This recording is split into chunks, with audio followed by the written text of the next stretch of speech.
What's going on, guys? Welcome to another episode of Breaking the Mold. Christian here in the studio, and today we have our boys from Boston, Massachusetts in Hollywood Lies. What up? What up? Yo. Fellas, thank you guys for being here. So first thing, let's go around, let's introduce yourselves to the viewing audience. My name is Matt, and I play guitar and I sing. My name's Mark, I sing. My name's Zach, I play bass. I'm Johnny, I play drums. My name is Maxwell, I play guitar. All right, great. So first thing is first. The reason why you guys are here, you're on the Flirting with Disaster tour. Yes, sir. Flirting with Disaster tour. Flirting with Disaster tour. Yeah. I screwed up too. It's a great pun. City Lights guys named it. Oh, well, that would explain it. Yeah. So you guys are on what, day 4, day 5 right now? Day 4. Okay, so how's it been going so far? Not bad. You know, the first show was real solid. The second show was kind of in the middle of nowhere. And the show last night would have been real great. It was at a cool venue on Long Island, but it was Game 6 of the World Series, and the Yankees were there. So, yeah, nobody really came out. But tonight should be good. And, you know, the rest of the tour should be pretty solid. There's some really good shows on it. Yeah, that's right. Yankees won the World Series. Unfortunately. Fortunately. Yeah, Yankee fan. Right, that's great. Awesome. I'm so happy right now because I would figure you guys would just be, yeah, stupid Yankees fan. What does he know? But because you guys are all from Boston. But that's besides the point. We may save that for the second part of the interview. Yep. So you guys have an EP out right now called "This Is a Murder Scene." Yes, sir. Okay, I listened to it because I have it. Yeah. And it's got a little interesting mix of styles. It's got a little bit of samples in there, got a little bit of chugging, a little bit of pop punk. What's how'd you guys kind of come up with your sound, so to speak? It was really kind of it's still a growing experience for all of us. Like Mark, Johnny, and I have been playing together for a while, but pretty much Johnny and I wrote the first record for the band. I was singing lead.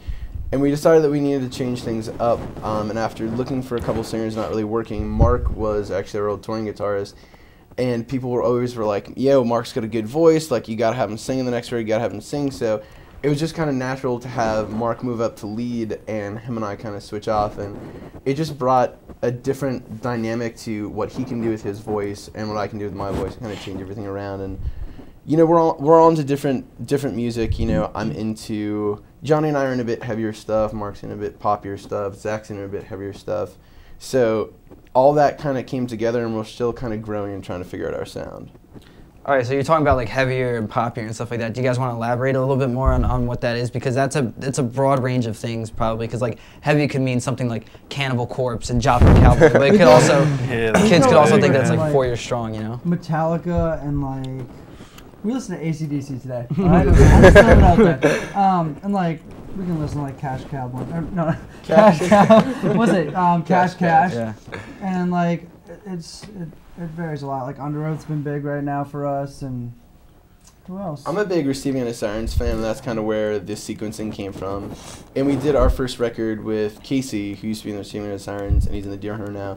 And so that's kind of where I'm coming from with that, and we just thought it would add a cool element, you know, and something to change things around. But, you know, I mean, I dig early Beatles, but, you know, I also dig, like, New Mayday Parade, you know, 4 Years Strong, and all that sort of stuff gets bumped. But no Cannibal Corpse, a little bit of Pantera, some Metallica, and, yeah, that's kind of where influences lie.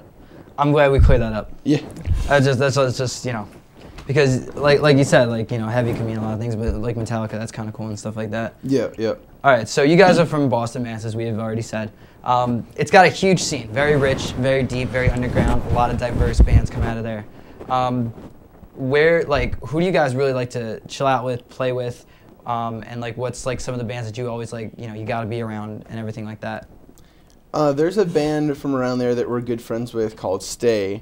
And they just got off a full U.S. tour, kind of working on new songs, did a video with Shane Nelson, who did some videos for Motion City Soundtrack and a bunch of artists. So those dudes are some of my favorite guys to be around.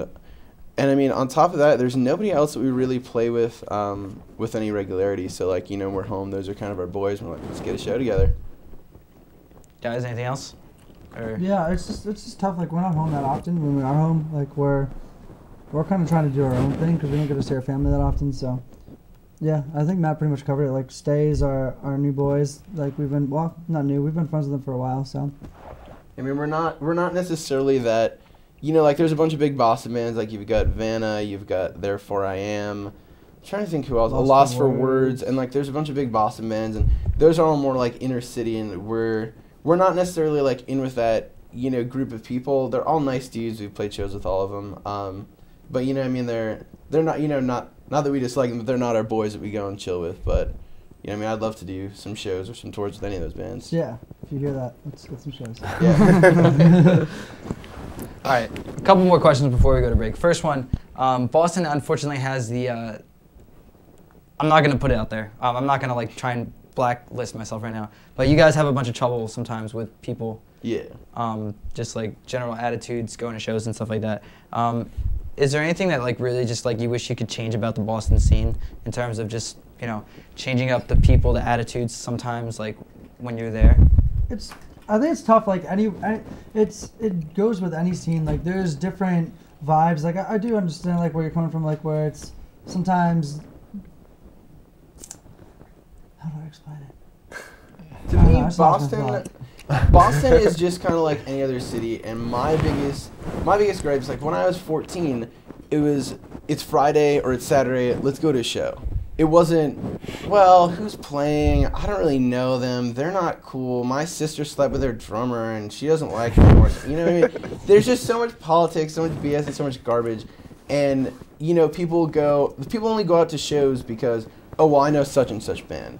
And they'll stay outside and not check out the other bands. They'll go inside for their friends, and they'll just leave. And I wish it was more of a community as opposed to, oh, well, I'm going to go check out this one band I already know. You know what I mean? Why wouldn't you want to check out a bunch of other bands? You're paying $10, $15 to get into a show, and you watch for 30 minutes and you take off. And it just kind of bums me out. But it's across the board. It's not necessarily just Boston. Right, no, I understand. All right, and final question before we go to break here. What is your favorite venue to play in Boston? Harper's Ferry in Austin. Yeah, love that place. Harper's Ferry is really cool, and there's we've played an auditorium in Natick that we opened for the Cab for, and we opened with Sean Kingston, and that stage is just huge, and I love it. But yeah, Harper's Ferry is one of our favorites, and we've played a bunch of sold out shows there, so it's always killer. All right, well that's great. Well, thank you guys of Hollywood Lies. They're gonna be back here after the break. We're gonna have a little fun with them. Stay tuned. This is Breaking the Mold here on TVM.